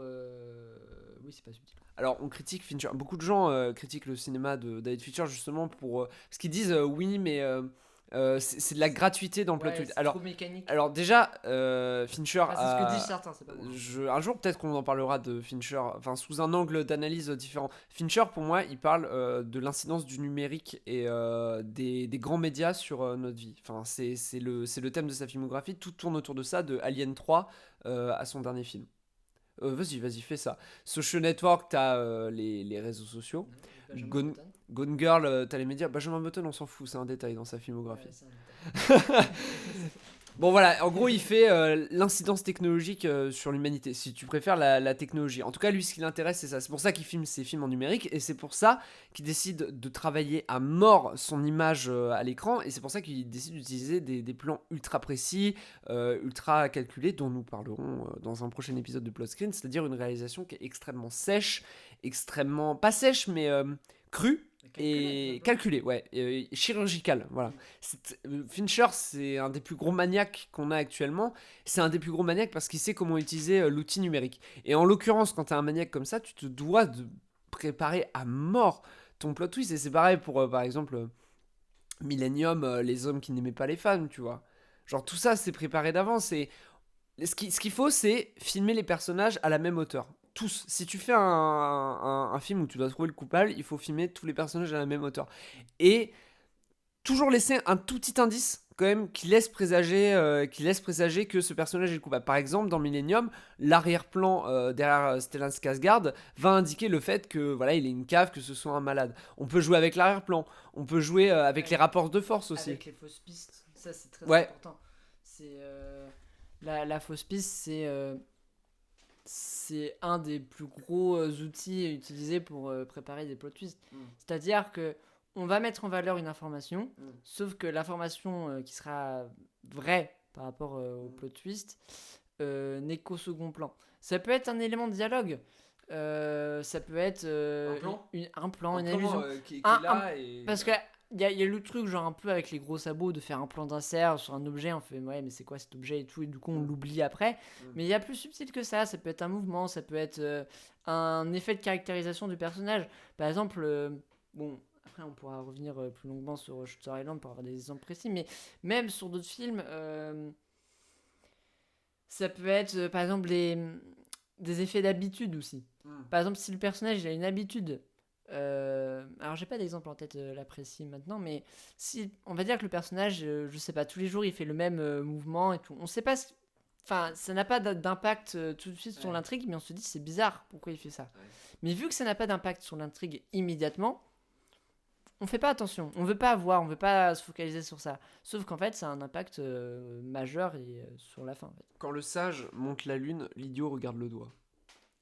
Citation Facebook vue durant toute mon adolescence. Et bah c'est vrai, enfin pour ça en tout cas c'est Oh, le cas. putain, je pensais pas la citer un jour dans un truc aussi entre guillemets sérieux, tu vois. Mais en soi c'est vrai, le réalisateur, il s'amuse de entre guillemets la stupidité du spectateur. Mais faut pas non plus que le spectateur justement se sente stupide. Faut qu'il soit impressionné. Faut que ce soit une expérience de spectateur. Enfin pour moi, faut pas qu'il se sente stupide parce que à partir du moment où un spectateur se sent stupide, il le prend mal et ça passe mal. Tu vois. Oui, en fait il faut que le spectateur justement se sente. Il faut que le spectateur. Stupide au premier sens du terme. Il faut que le spectateur soit amené à penser qu'il a un coup d'avance sur le film alors que pas du tout. Et à la fin, quand il comprend qu'il s'est fait manipuler depuis le début, il faut pas qu'il se fasse ah, putain, je me suis fait baiser. Faut qu'il se dise bah plutôt bien joué quoi, bien joué. Je n'ai pas voulu voir. C'est-à-dire que il faut que le spectateur ait toutes les clés en main. Il faut qu'il soit armé pour comprendre le film, mais que ce soit lui-même qui ne veuille pas. Pardon, j'ai eu un flashback d'un plot twist de ouf. Gros flashback. Ah non mais vraiment en live. hardcore. Bichente. Alors c'est pas un des films, mais c'est alors je sais pas si t'avais entendu parler de Black Mirror. Oui, j'ai pas vu Black Mirror. En gros, bon, Black Mirror c'est très inégal parce que il y a toujours un petit plot twist dans Black Mirror. Ouais. Par exemple, épisode 1, en gros, bon, je fais le topo comme ça, je lui explique en même temps. C'est un mec qui prend en otage une princesse d'Angleterre, tu vois, genre une fille de la reine, tu vois. Enfin, je sais pas qui, enfin bref, on s'en fout. Et en gros, le mec il dit si vous voulez que je la rende vivante, et bah le premier ministre doit faire l'amour à un cochon en direct à la télé, tu vois. Et bon, après, t'as tous les enjeux de blablabla, est-ce qu'on le fait ou pas, comment on fait, est-ce qu'on fait une animation 3D, et au final, il le fait vraiment. Et bon, bref, je vais pas parler de l'épisode, c'est super intéressant, enfin, c'est super intéressant, c'est intéressant, on va dire. Mais le plot twist du truc, c'est que, en fait, la princesse, elle est libérée au même moment où il commence enfin, un peu avant qu'il commence à faire l'amour au cochon, tu vois. Bon, bref, ça, c'est pas le plus ouf. Le plus ouf, c'est un épisode qui s'appelle La Chasse, où, en gros, c'est... Alors, ça, vraiment, en termes de réalisation, j'ai trouvé ça assez dingue. En gros, c'est une pardon. C'est une fille, elle se réveille, c'est l'apocalypse dehors, c'est le bordel, il y a des gens qui se tuent, blablabla. À la fin, elle se rend compte que elle fait partie enfin, à la fin, le spectateur se rend compte qu'elle fait partie d'un circuit touristique où en fait, c'est une femme qui a tué sa gosse, ou je sais plus comment. En gros, elle l'a filé à son ex et son ex a brûlé son enfant et elle a rien fait. Je crois que c'est ça. Et en gros, la justice a dit on va créer un circuit touristique où elle va revivre cette journée en boucle. On va lui rappeler des éléments de cette journée en boucle. Donc en fait, ils la foutent sur une chaise électrique le soir, tu vois, quand la journée est terminée. Et donc elle oublie tout. Le lendemain, elle se réveille et elle revit la même journée en boucle. Et pendant ce temps, t'as des... J'ai super mal expliqué. Et pendant ce temps, t'as des touristes qui viennent voir la meuf galérer et ils jouent des gens dans la rue qui l'effraient. Sauf que pendant tout l'épisode, au début, t'étais tout autant désorienté qu'elle. C'est-à-dire qu'elle sort dans la rue, elle voit des gens qui sont habillés, qui la prennent en photo, tu vois. Et elle court, il y a des gens qui la prennent en photo et t'es terrorisé devant l'épisode. Tu te dis, mais attends, mais qu'est-ce que c'est que ce bordel? À un moment, elle trouve dans sa poche une photo de son gosse, tu comprends pas. Et à la fin, t'as toute l'explication du twist, tu vois. Bon, après, c'est fait d'une manière très papicha, enfin, pardon. Très peu subtil. Très peu subtil. Mais c'est archi puissant parce que t'as une moitié du film où t'es tout autant désorienté qu'elle et après, tu apprends tout pourquoi t'étais désorienté. Et en fait, t'aperçois qu'elle est obligée de revivre cette journée en boucle parce qu'elle l'oublie à chaque fois, tu vois. Ils lui la mettent sur la chaise électrique. Et c'est quoi le but pour elle en fait? Et bah, c'est de la punir. Et de faire de la thune en fait. Parce que du coup, c'est des touristes qui payent pour venir la voir paniquer. Parce qu'en fait, elle est détestée. Et bref, c'est une métaphore du tribunal populaire. Et pareil, ce plot twist là était vachement bien foutu. Et surtout dans la réalisation, pour te faire mieux gober le plot twist, on te mettait du point de vue de ce personnage là qui est tout autant désorienté que toi. Et on te désoriente dans le film et on te fait concentrer sur des trucs futiles. C'est-à-dire que par exemple, quand tu vois les gens courir dans la rue et qu'ils la prennent en photo, au début tu te dis c'est un univers parallèle, c'est de la science-fiction, c'est... je sais pas, elle s'est réveillée, elle fait un bad trip ou je sais pas quoi, tu vois. Mais à aucun moment tu peux te dire c'est des touristes, tu vois, qui la prennent en photo. Enfin, on te détourne complètement du truc parce que t'es terrorisé. On te met dans un état de terreur. On te fait passer dans une émotion qui est complètement autre et après on t'enlève cette émotion et la rupture est très dure pour le spectateur. Oui, en fait, pour manipuler le spectateur, entre guillemets, ce qui est hyper important, c'est de jouer sur le point de vue. C'est-à-dire que avoir un point de vue, ne pas avoir un point de vue omniscient sur l'histoire, mais avoir le point de vue d'un seul personnage, c'est-à-dire qu'on va manquer certaines informations. C'est-à-dire qu'on va jouer à un jeu avec certaines informations. Je vais prendre un film où il y a des plot twists de tout le temps, c'est The Game de David Fincher. Bon, je trouve que c'est un peu, pour le coup, c'est un peu artificiel, mais ce qu'il faut retenir, c'est que on n'a que le point de vue de Michael Douglas qui se fait manipuler tout le long du film. Donc, on n'a pas le point de vue des autres mecs en fait. Enfin, en tout cas, on l'a un peu, je crois qu'on l'a un peu au début, mais après, pendant tout le film, on l'a pas. Et ça nous permet, en fait, vu qu'on n'a pas toutes les informations, on est forcément étonné à la fin parce que on apprend en même temps que le personnage. Donc, on fait l'enquête en même temps que le personnage. Et c'est ce qui favorise après un plot twist. On peut. Alors, je suis désolé, on fait que parler de Fincher, mais en fait, ce qui est bien avec Fincher, c'est que c'est des films que beaucoup de gens ont vus, et du coup, ça permet de faire comprendre ce qu'on souhaite dire dans la théorie, surtout toi. Mais moi, j'aimerais parler de Zodiac et te relancer la perche. En gros, Zodiac, c'est un faux plot twist, entre guillemets. Tu vois, t'as vu Zodiac, toi? Oui. Oui. Oui. En gros, à la fin, donc on suit une enquête policière, recherche d'un tueur, blablabla. Et à la fin, on se rend compte qu'ils ont pas trouvé le tueur. Mais moi, je l'ai vécu comme une surprise, tu vois. Parce qu'on c'est un genre, l'enquête policière, c'est un genre qui est tellement codifié Oui. que tu t'attends à ce qu'à la fin, le flic qui a passé sa vie, enfin Robert Graysmith, parce que ouais, j'ai fait mes TPE, lycée Bellevue, Mathéo, si tu entends ce podcast, voilà, je suis fier d'avoir tenu le nom de Robert Graysmith. Mais ouais, Graysmith, il était obsédé par cette histoire et il se tue à la tâche dans le film. Et tu te dis en tant que spectateur, bah, il va finir par le trouver, le Zodiac. Si tu connais pas l'histoire, attention. Je pense qu'en tant que public européen, c'était plus simple d'avoir cette surprise-là. Et là, fin trop violente, il y a écrit le Zodiac est toujours en liberté, enfin, il a jamais été retrouvé. On sait pas quoi. Et moi, je l'ai vécu comme une sorte de faux plot twist, tu vois. Parce que, tu vois, je vois, d'un autre côté, il y avait des gens qui étaient au courant, donc au final, la fin leur a. On a tous vécu le film différemment. Si t'étais au courant de l'histoire, tu t'aurais vécu le film en mode, bah, c'est l'obsession d'un mec qui va jamais y arriver. Et quand t'as ce regard-là d'Européen qui voit plein de films américains où le gentil trouve toujours le méchant à la fin, ou dans le cas de Fincher, le méchant gagne toujours à la fin, bah là, ça foutait un coup. Et c'est vrai que, ah oui, alors pardon, Fincher, les méchants gagnent toujours. Enfin, en tout cas, dans Seven, Zodiac et Gone Girl, c'est vrai que faut noter, dans les plot twists, ils gagnent toujours, quoi. Assez souvent, ouais. Ouais, voilà. Ok. Ok. Ok. On peut parler de Shutter Island. Oula, bah là je te laisse, hein. Du coup, salut, à la semaine prochaine, mec. Je m'en vais. Je vous laisse avec lui parce que c'est son obsession, ce film. Il s'est fait tatouer l'île de Shutter Island sur le torse, en fait. Et une Leonardo DiCaprio sur le genou. Voilà. En fait, pour moi, Il est lancé. c'est pas un film dont le plot twist. Le plot twist n'est pas important par rapport à l'intrigue en elle-même, mais par rapport à ce que ça parle profondément chez le spectateur. On va spoiler, hein. Oui, on va spoiler, on va tout spoiler salement. C'est que ce film est une immense fausse piste. C'est-à-dire que on nous présente ça comme une enquête policière, donc un thriller assez dark, où on a un inspecteur du fédéral avec son collègue qui enquête sur la disparition d'une détenue dans un asile de fous sur une île. Sauf qu'au final, on se rend compte que plot twist, c'est l'inspecteur lui-même qui est fou. Bon, ça, j'apprends pas grand-chose à ceux qui l'ont vu. Mais ce qui est beaucoup plus intéressant, c'est cette fausse piste finalement. C'est que on ne veut pas voir, alors qu'il y a des indices criants tout le long du film, on ne veut pas voir que c'est lui qui a des problèmes avec sa santé mentale. Alors évidemment, il y a des moments où on voit qu'il fait des rêves chelous, qu'il devient un peu plus à cran, un peu paranoïaque, mais on se dit c'est un complot. On se dit c'est un complot. Enfin, la première fois, alors peut-être que c'est moi qui suis naïf, hein, mais la première fois, je me suis vraiment dit mais il y a un gros complot en fait. On essaie de le droguer, on lui met des cigarettes, il y a des nazis, il y a des anciens nazis, il y a des anciens nazis sur cette île. Je fais mais putain, c'est la NASA, en fait. c'est la NASA, c'est la zone 51 quoi.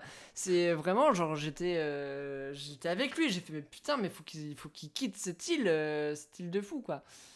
Et donc voilà. Donc sauf que je ne voulais pas voir ces indices, il y avait des indices criants et à la fin donc on a la révélation voilà que en fait C'était sa femme à la base qui avait des problèmes psychiatriques. Lui, complètement désespéré, enfin parce que sa femme avait tué ses 2 enfants, donc du coup, lui, complètement désespéré, il avait tué sa femme et il avait sombré dans la folie. Mais en fait, c'est seulement à la fin qu'on se rend compte que depuis le début, c'est un film sur la culpabilité, sur le déni, en fait, sur un personnage qui a fait une action tellement,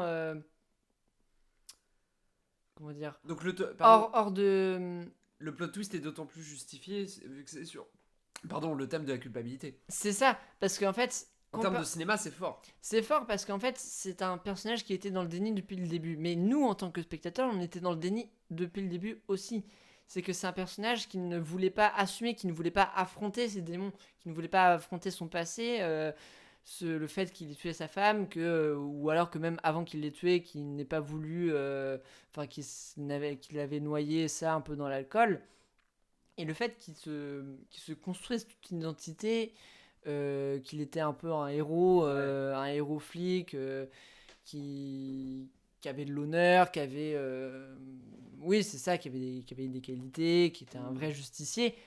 Il s'est inventé toute une histoire pour refouler sa culpabilité. Et ça, c'est hyper fort parce que nous, en tant que spectateurs, aussi, on n'a pas voulu voir les indices. Et ce qui est encore plus fou dans ce film, alors il y a encore un deuxième plot twist à la toute fin, dans la dernière minute, quoi. Mais même au-delà de ça, c'est que tout le film, en fait, l'île de Shutter Island, c'est une métaphore de son esprit. Voilà. Je pense que d'autres avant moi l'ont dit. Hein, je n'ai pas trouvé ça tout seul. Mais la mise en scène, tout est une métaphore de son esprit. C'est-à-dire que. n'est pas du tout scorsésien. Enfin, c'est ça qui est génial avec Shutter Island, c'est que ça n'a aucun rapport avec le travail de réalisation de Scorsese dans ses autres films. Oui, parce qu'en fait, son travail, ça n'a aucun rapport, mais en fait, c'est quand même. Enfin, moi, je trouve ça vraiment fort parce que la réalisation est au service du film. Ce n'est pas au service du goût du réalisateur. Ce n'est pas. Qui est rare chez Scorsese. Et en fait, tout est basé pour le film. Et ça, c'est fort. Enfin, moi, je trouve qu'un film qui est cohérent avec lui-même, si c'est pas cohérent avec les filmographies du réalisateur, c'est pas grave tant que c'est cohérent avec lui-même. Et Shutter Island, les policiers, en fait, enfin, les gardiens de l'asile sont un peu c'est un peu la personnification de blocage psychologique chez le personnage. C'est-à-dire que de blocage psychologique du fait que lui. C'est lui il est enfermé lui-même dans son propre esprit à l'image du fait qu'il soit enfermé sur cette île, en fait. C'est le fait qu'il l'orage sur cette île, en fait, c'est tout simplement que il est complètement. Vu qu'il est schizophrène, les schizophrènes, souvent, ils ont des flashs lumineux, ils sont très sensibles à la lumière. Et bah, c'est pareil, c'est une métaphore. Le fait qu'il monte dans le phare, à la fin, c'est qu'il y a un mouvement ascendant et qui va vers la vérité. C'est pareil, c'est que un peu comme on monte vers le cortex, lieu de la. Pardon. Les personnes qui auront eu la référence. lieu du raisonnement et un peu lieu cartésien, tu vois. Et pareil, quand il va dans la prison et qu'il rencontre un peu son alter ego pyromane, alors que c'est lui qui avait brûlé la maison où il était avec sa femme. Et pareil, ça, c'est son alter ego, c'est pas un autre personnage, c'est différentes facettes de sa personnalité. Et ça, c'est très fort, en fait. Tout le film est construit par rapport à ça. Et quand on revient après au double plot twist à la fin, dans la dernière minute, voilà, donc moi vraiment, ça m'a tué. Et là, pour le coup, je l'ai même pas compris au premier visionnage. Le bon con. Ouais, bon con, on va dire ça. Non, mais personne n'a compris au premier visionnage. Ouais, enfin, c'est ça qui est fort. Et la question, c'est est-ce que c'est un défaut ou une qualité ? Je trouve que c'est une qualité parce qu'en fait, le film nous en apprend plus à d'autres visionnages parce que le film aurait pu nous satisfaire à la fin. C'est que ce qui est dit littéralement, c'est que le personnage n'a pas changé quand il est assis sur le banc, enfin pas sur le banc mais sur les marches de l'asile avec son pote, son collègue flic qui est en fait son médecin, et qui dit ouais, j'ai envie de quitter cette île et tout, et qui dit sa phrase à la fin, vaut-il mieux vivre en monstre ou bien mourir en homme de bien. On se dit bah ouais, il a replongé, putain c'est terrible, c'est triste. Et au final, c'est pas ça. C'est le sous-texte, c'est tout l'inverse. C'est que, ok, il a compris qui il était, que c'était quelqu'un qui était schizophrène, il sait très bien ce qu'il a fait à sa femme, tout ça, sauf qu'en fait, il n'est pas prêt, il dit clairement qu'en fait, il n'a pas les épaules d'affronter cette culpabilité et qu'il préfère se faire lobotomiser, donc en gros, mourir. Il préfère mourir avec, euh, avec ce masque du justicier bon, qui est un bon gars, c'est-à-dire avoir la conscience libérée, tranquille, mais mourir sans s'accepter lui-même, plutôt que de vivre dans la culpabilité constante, en fait.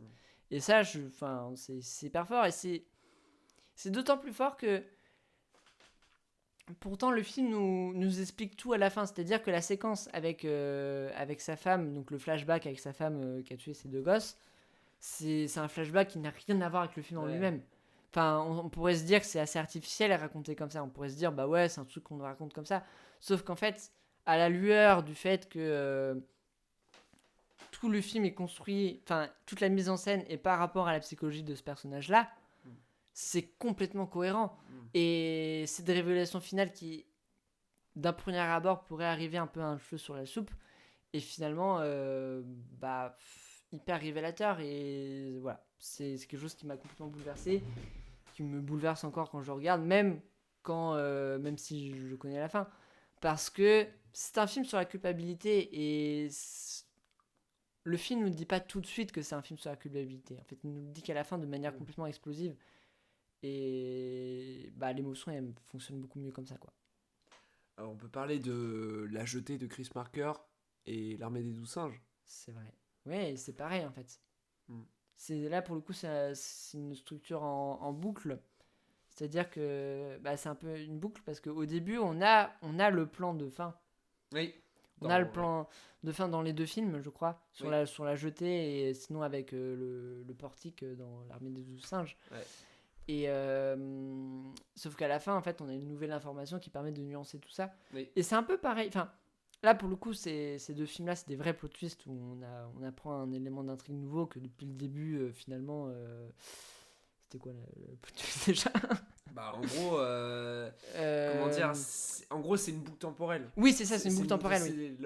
En gros, dans L'Armée des 12 singes, parce que j'aime beaucoup La Jetée de Chris Marker, mais L'Armée des 12 singes, en fait, j'ai découvert La Jetée et on m'a dit, regarde L'Armée des 12 singes. En fait, j'ai vraiment trouvé L'Armée des 12 singes. Je trouve que c'était une très bonne réinterprétation de La Jetée. Ouais. Et oui, à la fin de L'Armée des 12 singes, en fait, l'enfant qui regardait l'assassinat dans l'aéroport, c'était lui-même, en fait. C'était lui-même qui se fait assassiner plus tard. Donc c'est assez badant et en gros, c'est pareil dans La Jetée, quoi. Ouais.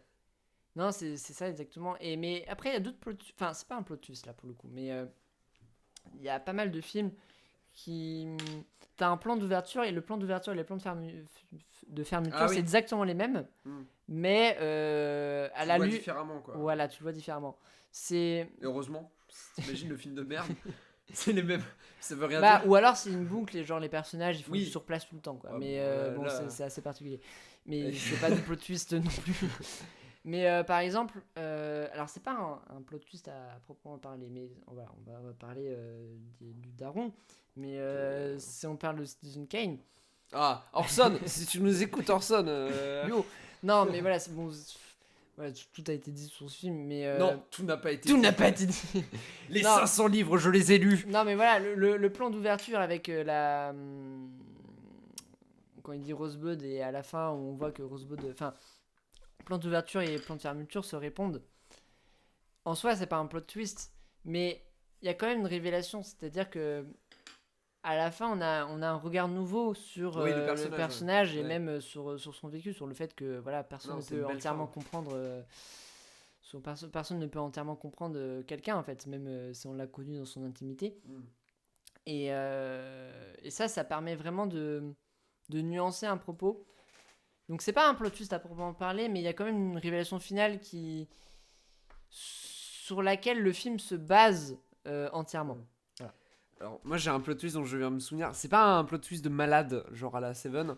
C'est un film qui est récent. C'est vrai que en fait avec du recul là on a très peu de références et ça c'est dû à une lacune de culture je pense, mais on a très peu de références de vieux films, on va dire vieux films en intégrant moins des années 60, de vieux films avec des gros plot twists, tu vois. Il doit y en avoir, mais t'as les Hitchcock. forcément. Oui. T'as les Hitchcock, mais après les Hitchcock, moi ça m'intéresse pas trop, mais tu vois. un film plus Bon, après il y en a ancien. forcément, mais Ouais, je forcément. pense que dans les années 90, t'as eu une sorte de mode du plot twist qui a Oui, été lancé par oui. je sais pas quel film, et il y a eu une Bah, méga expansion de ça. Il y a eu une overdose, je pense tu vois. Suspect Ouais. et Seven. Et en fait, je pense qu'il y a eu, tu vois, un méga truc autour de ça. Mm. Et Oui, parce au bout d'un qu'après, moment, ça ça a faisait- dû s'estomper, quoi. Ça faisait un truc hyper mécanique. En fait, c'était juste Ouais, faire un plot twist pour faire un plot ouais, twist. c'est ça. C'est Et le film était vendu comme ça. t'as un peu Sixième Sens qui est comme ça. Même si, enfin, Ouais. après moi Ah, Shyamalan, on en a pas du tout parlé. Ouais, c'est ouais, vrai. après moi Sixième Sens, moi j'ai beaucoup aimé. Je trouve J'ai pas que aimé. c'est cohérent, c'est un J'ai plot compris twist. dès le début. C'est- Je me Bah, suis dit, il se prend une balle au début, bah il est mort. Ouais, c'est un peu con. Moi, quand je regarde un film, je suis Ouais. trop bête, donc du coup, Mais je c'est me fais pas- avoir c'est à pas chaque grave, fois. c'est Mais pas grave. tant mieux, hein, finalement. Oui, tant mieux. Mais pour moi, ouais, c'était pas un plot twist gratuit parce que franchement, Oh. enfin, moi, j'ai trouvé ça que C'est bien foutu, mais. c'était bien amené et c'est surtout enfin, c'est cohérent. Ça révèle quelque chose par rapport au vrai thème du film, en fait. Le thème du deuil, Mm. oui, du deuil, tout Mais simplement. il y a aussi. Et- Bah toi, tu as pas vu, mais Incassable. Oui, j'ai pas À la vu fin, on se rend Incassable. compte que Monsieur Glass, c'était le terroriste qui a fait dérailler le train Ouais. Et en fait, depuis le début, celui qu'on présumait comme étant être le gentil. Alors, ça, c'est une mécanique des films de super-héros aussi. C'est un plot twist type super-héros. Le gentil est en réalité le méchant, tu vois. Il y a pareil dans les films avec les nazis et tout. Dans Black Book, par exemple, de Paul Verhoeven, c'est que ça. Il y a que des plot twists comme ça où les gentils, c'est les méchants et les méchants, c'est des gentils. Mm. Mais ouais, c'est aussi intéressant ça. Parce que ça, un spectateur s'attache à un personnage et va le comprendre et va lui imaginer un futur pendant le film, tu vois. Va lui imaginer une fin. Oui, c'est Et ça. c'est violent. Il se projette, en fait. C'est violent quand t'as eu tort. C'est Ouais, quand on te met absolument. quand on te met en tort, c'est violent. Pareil pour Shyamalan, le village. Je sais pas si tu l'as vu. Non, Alors je l'ai pas j'ai- vu, mais je connais juste la fin. Ah, merde. Alors on avait dit qu'on parlerait pas des films qu'on connaît pas, mais là pour le coup je connais la fin et voilà ma soeur m'en a parlé.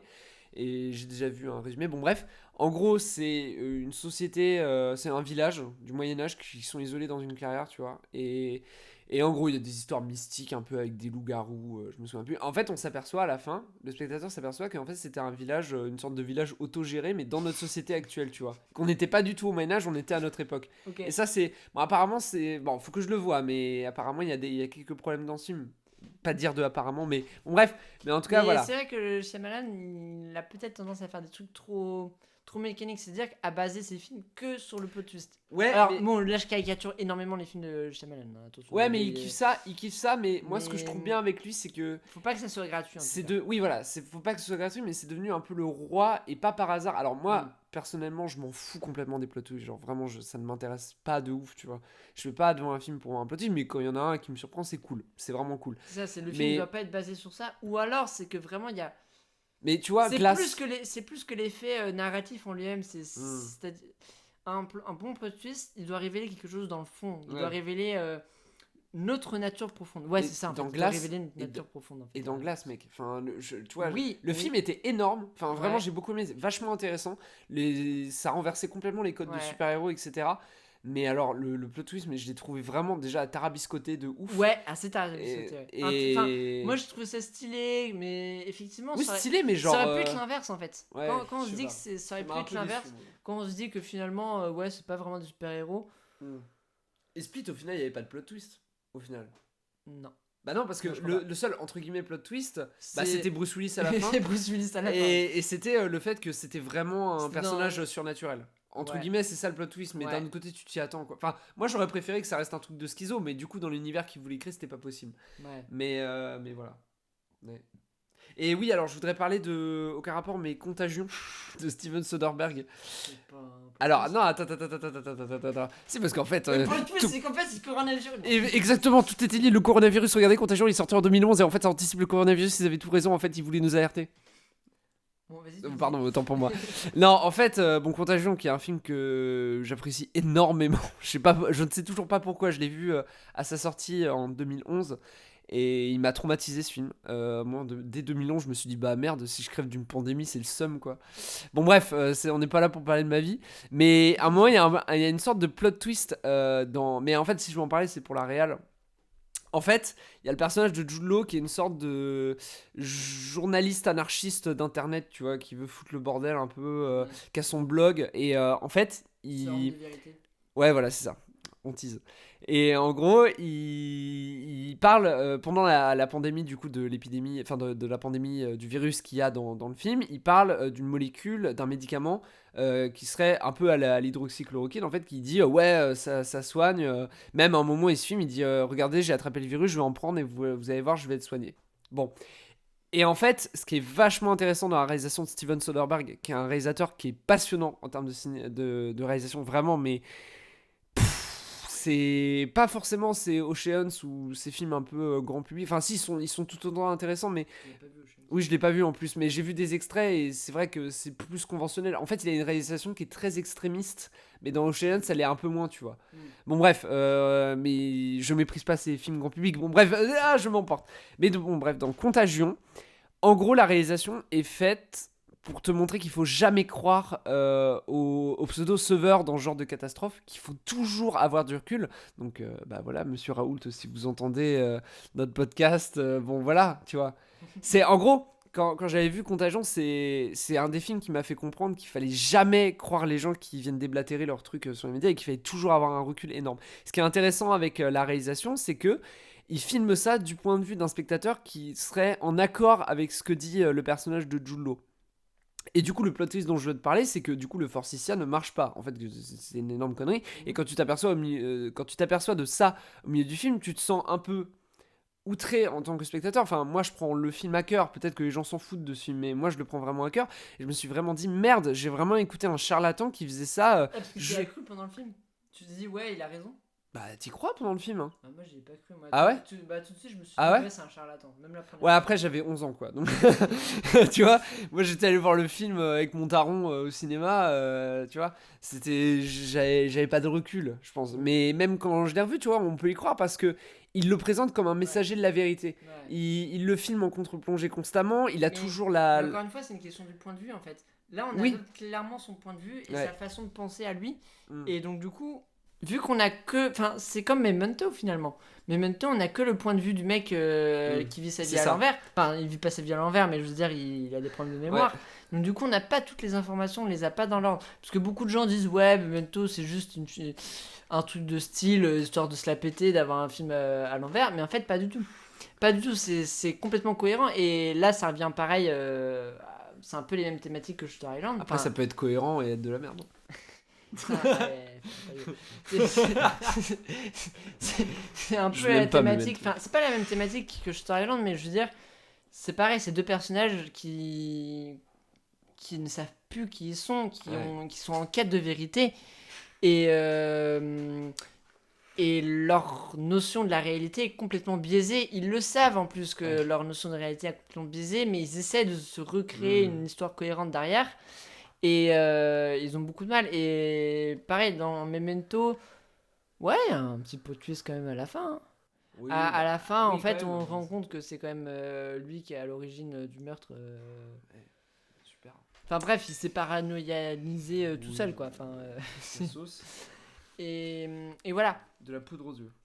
Et donc le point de vue, la notion de point de vue est hyper importante. Ouais. Parce que imaginez dans Shutter Island, si on avait le point de vue de tout le monde, des chercheurs, bah au final, ça aurait complètement perdu de son intérêt parce qu'on aurait des mecs qui diraient ouais en fait il a perdu sa femme et tout, et donc du coup il s'invente une histoire. C'est beaucoup moins intéressant. Ou alors les filmer pendant qu'ils jouent le jeu, même entre eux, tu vois, mais Ouais, ce serait trop voilà. bizarre. Ce serait C'est- trop bizarre. Et là clairement on a envie de Ouais. suivre seulement ce personnage-là, quitte à être manipulé, quitte à perdre nos repères. Et dans le cas de Contagion, c'est violent. Et pareil, dans le cas de... Bon, j'ai pas des exemples, mais quand tu t'es fait mentir, surtout, après, c'est politique dans le cas de Contagion, parce que c'est le mec qui se proclame sauveur, et t'as envie de voir l'humanité sauvée. C'est le but des films catastrophes, c'est t'as envie de voir l'humanité sauvée, forcément, à moins que tu sois complètement lunatique, t'as envie que l'humanité soit sauvée, quoi. Et là, le fait que ce mec ait menti et potentiellement tué des gens, parce que c'est pareil avec l'hydroxychloroquine, mais les gens se sont jetés sur ce médicament et aux États-Unis, il y en a qui sont morts en se l'injectant en grosse dose, tu vois. Enfin, c'est ultra dangereux et le mec il fait ça par manœuvre politique. Bah bref, mais tu te sens ultra manipulé et ce qui est génial dans ce plot twist, c'est que du coup la réalisation accompagne Ouais. cet accompagnement justement du personnage. Il n'est pas extérieur au personnage. Ouais, c'est ça. On veut faire croire en ce personnage et on le rend amical et etc. Et c'est en ça que la réalisation, elle est très importante et qu'il faut bien respecter les questions de point de vue. Après, si on veut rentrer vraiment dans le détail, il faut faire de l'analyse littérale. Et bon, bah, je le dirai à chaque épisode, mais on est sur de l'audio, là. On parle vraiment de pure théorie. On peut pas faire de l'analyse littérale d'image. Mais voilà, dans la théorie, c'est ça, quoi. Carrément. Ouais. Grosse ambiance. Non, carrément. On va parler de Cronenberg aussi. Tu veux un peu, peut-être que tu voulais gueuler sur Existence. Juste. Non, ouais, non, parce que par rapport au plot twist, pour le coup, moi je trouve qu'il est très cohérent et il pose des questions. Parce que c'est un plot twist qui est presque. Alors raconte l'histoire un peu, Vizef.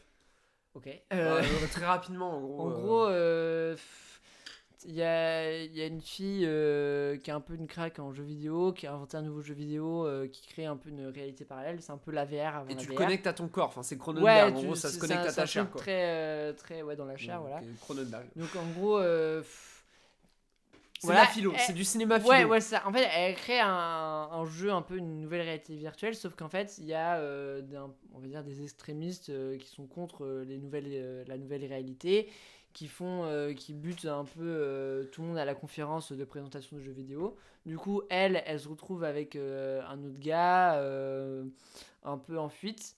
Ouais. Et elle va absolument rentrer dans son jeu pour la première fois. Elle rentre dans son jeu. Dans un premier niveau de réalité et après bon c'est un peu compliqué mais elle rentre dans un deuxième niveau de réalité avec le mec. C'est le bordel. Ouais, c'est un peu le bordel en fait, c'est un peu difficile à comprendre. Et en fait ils essayent d'enquêter, de savoir qui sont ceux à l'origine des attentats, enfin pas de l'attentat mais on va dire du coup d'éclat lors de la conférence, de savoir si la société qui a produit le jeu vidéo ils sont pas dans le coup aussi, enfin bref. C'est un peu de la paranoïa partout. Ouais. À la fin, ils réussissent à s'en sortir. Et en fait, enfin, c'est pas ils réussissent à s'en sortir, mais en fait, elle se rend compte que depuis le début, elle-même, même dans la réalité, sont dans un jeu vidéo. C'est-à-dire que même le premier niveau de réalité, c'était déjà un jeu vidéo. Donc elle est toute contente. À la fin, elle se réveille avec les autres personnages. Et elle se dit bah super, j'ai battu le jeu et tout, vous voyez mon jeu est trop cool quoi. Enfin je crois que c'est même pas elle en plus qui était à l'origine du jeu, enfin c'est un bordel, c'est encore plus bordélique. Et en fait à la fin on se dit bah cool, ok, on a retrouvé la réalité, et au final non, ce n'est pas la réalité. Enfin en fait au final on sait même pas. Au final il y a d'autres extrémistes. Mais t'es quand même choqué. Enfin c'est même elle-même qui est un extrémiste. Ouais. Je me souviens plus, je l'ai vu à bon, longtemps. en gros, on sait plus si c'est la réalité ou si c'est le jeu vidéo à la fin. En gros, on est chez Cronenberg, ils font l'amour à des machines. Ouais, voilà. Non, à la fin, on sait plus si c'est la réalité ou si c'est le jeu vidéo. Et donc, c'est ça le plot twist à la fin. Bon, déjà que le film n'était pas très clair, voilà. Et wow, jugement de valeur là. Et c'est vrai, mais c'est fait exprès. Oui. Et donc, à la fin, ça pose une fin ouverte. Et là, pour le coup, la fin ouverte, elle est assez intéressante. C'est que, voilà, ça pose la question de qu'est-ce que la réalité, qu'est-ce que la fiction, qu'est-ce que le vrai, le faux, le fabriqué, la fiction, bref. Mais après, bon, le film, je trouve qu'il est assez mal structuré, mais bon, c'est un avis personnel. Il y a aussi le plot twist qui rend hommage au cinéma, et justement à cette question de vérité, mensonge, qui est la base.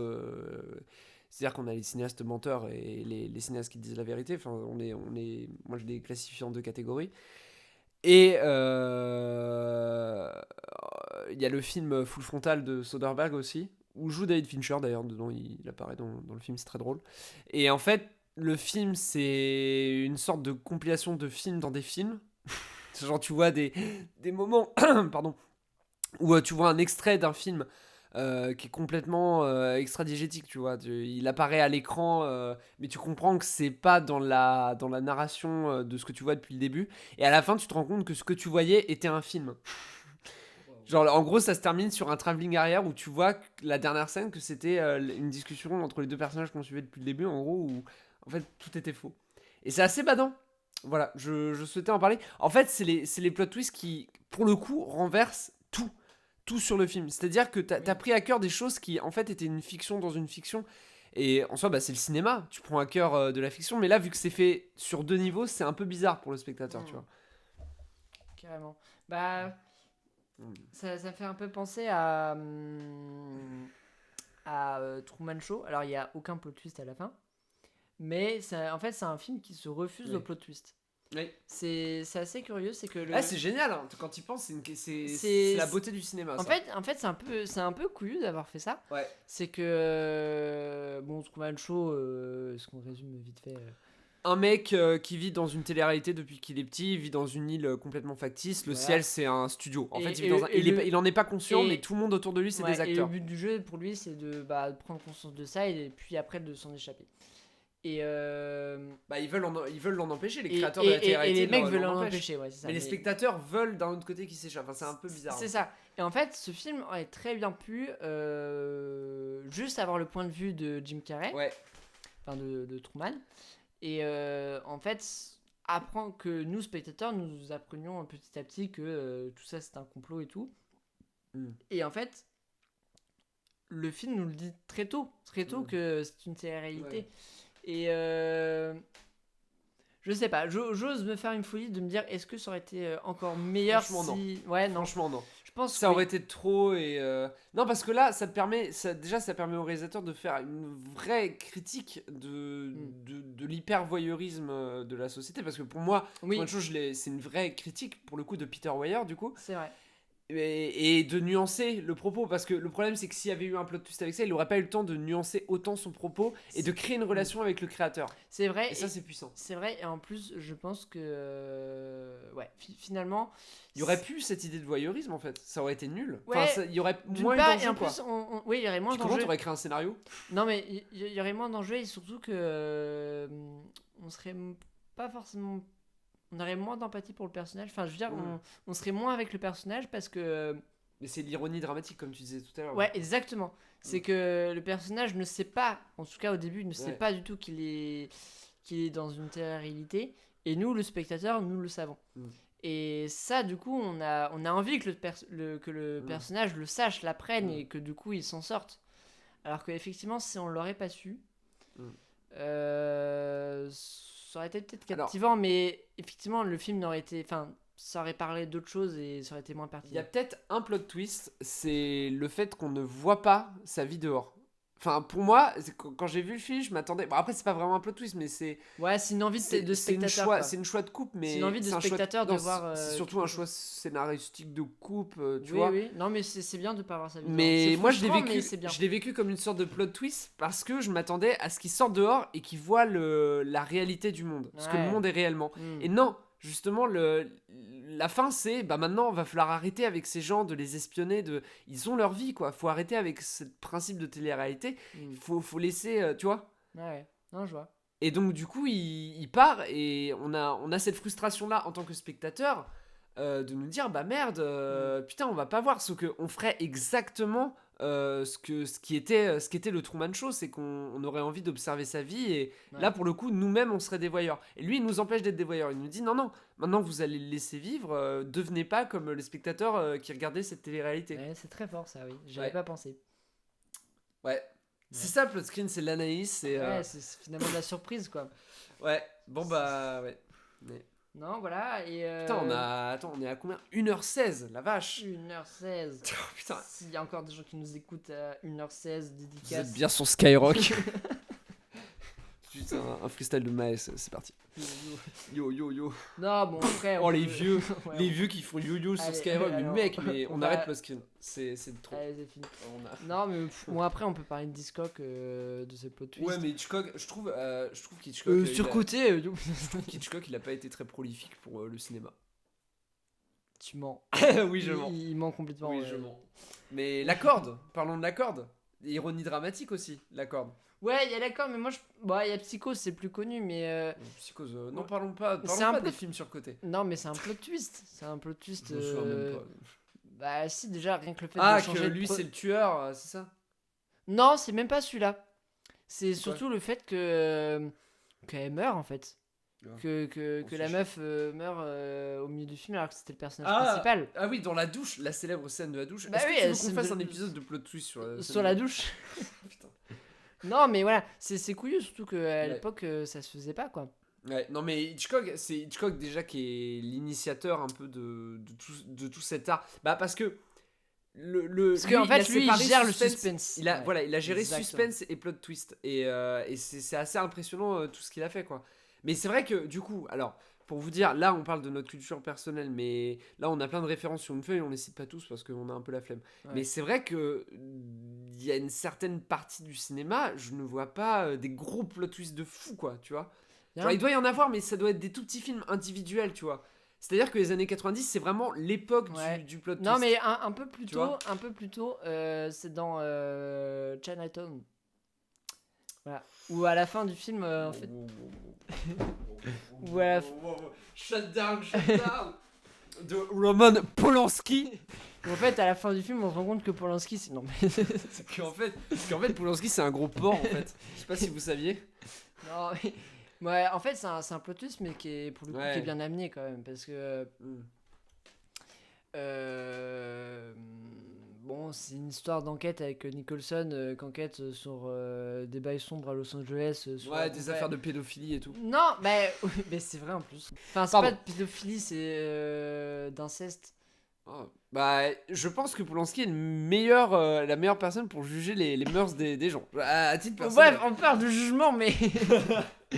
Non, mais voilà, après ce film, c'est bien amené. Après, en fait, il est souvent pris en exemple dans les bouquins de scénario. Polanski, il fait pas mal de plot twist, je crois. Enfin, Chinatown, souvent pris comme exemple dans les bouquins de scénario parce que, ouais, la révélation finale est bien amenée, mais même la construction des scènes est bien foutue. Moi, personnellement, ça m'a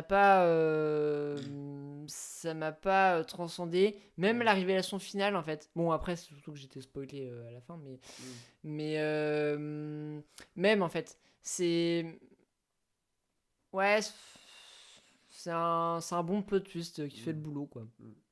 J'ai pas trop grand chose à dire. Je pense qu'on va s'orienter vers la conclusion là, de toute façon. Ouais, doucement, mais sûrement. Non, mais faudrait juste. Enfin. Le plot twist, c'est surtout la volonté de faire vivre vraiment une expérience. C'est pour moi, c'est typique l'expérience spectatoriale. C'est ça, c'est quelque chose qui est vraiment, en fait, créé pour le spectateur. Dans les films où il y a des plot twists, c'est clairement parce que derrière il y a une intention de jouer avec le spectateur. C'est-à-dire que les auteurs qui sont derrière, un peu l'aboutissement du cinéma, ils aiment leur public. Ils font ça clairement pour le public. Et moi, je trouve ça hyper louable parce qu'il y a d'autres réalisateurs ou scénaristes qui n'ont rien à battre. C'est tout à leur honneur et ça peut être hyper intéressant aussi. Attention, il n'y a pas de souci. Mais clairement, c'est quelque chose qui est beaucoup plus violent pour le spectateur en termes, pas d'analyse, mais en termes de ressenti. Enfin, moi, Shutter Island, ça m'a bouleversé parce que ça fait appel à des choses bon, pas intimes, hein, je veux dire, j'ai tué personne, hein, je suis pas schizophrène, quoi, mais ça bouleverse parce qu'en fait c'est pas tellement sur la manipulation elle-même, c'est pas tellement sur l'intrigue, c'est pas sur la révélation elle-même, mais c'est sur le sens qu'on comprend à la fin du film. Il y a des films où il n'y a pas forcément de plot twist en tant que tel, mais par exemple si on prend voilà, ce serait un peu pour finir, quoi. Ce serait par exemple par rapport à Blade Runner. Voilà, Blade Runner, moi le film il m'a pas transcendé, genre tout le long du film. Moi non plus.